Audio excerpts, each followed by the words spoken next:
Hello everyone. एक बहुत ही बेहतरीन इंग्लिश का वर्ड जो हमारी शरीर की एक्टिविटी और मोशन से रिलेटेड है।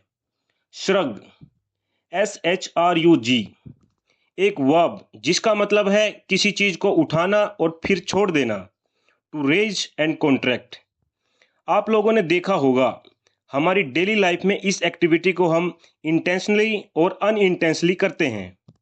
तो शोल्डर्स को ऊपर उठाना और फिर छोड़ देना मतलब कंधे उचकाना, raise one shoulders and then lower them.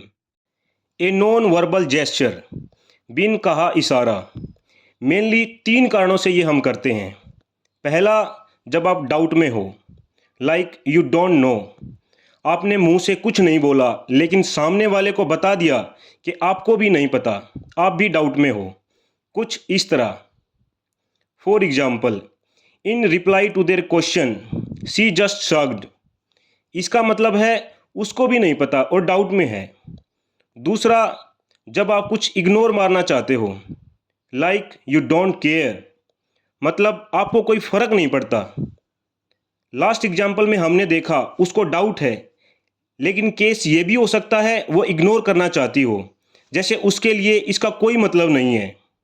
तीसरा, जब आप किसी चीज़ को लेकर इनडिफरेंट हो, उदासीन हो, like you are not interested.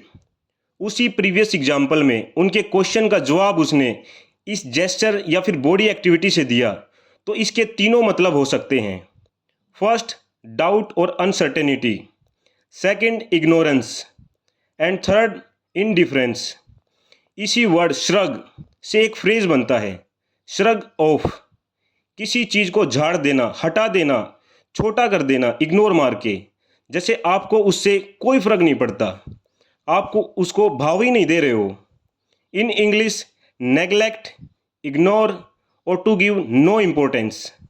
For example, in our lives we should shrug off the negativity and try to find positive aspect of things, मतलब हमें नकारात्मकता को इग्नोर मारकर, उसको भाव ही ना देकर सकारात्मक पहलुओं की ओर देखना चाहिए। Another example, she shrugged of the injury and continue playing, मतलब उसने चोट को इग्नोर करके खेलना जारी रखा।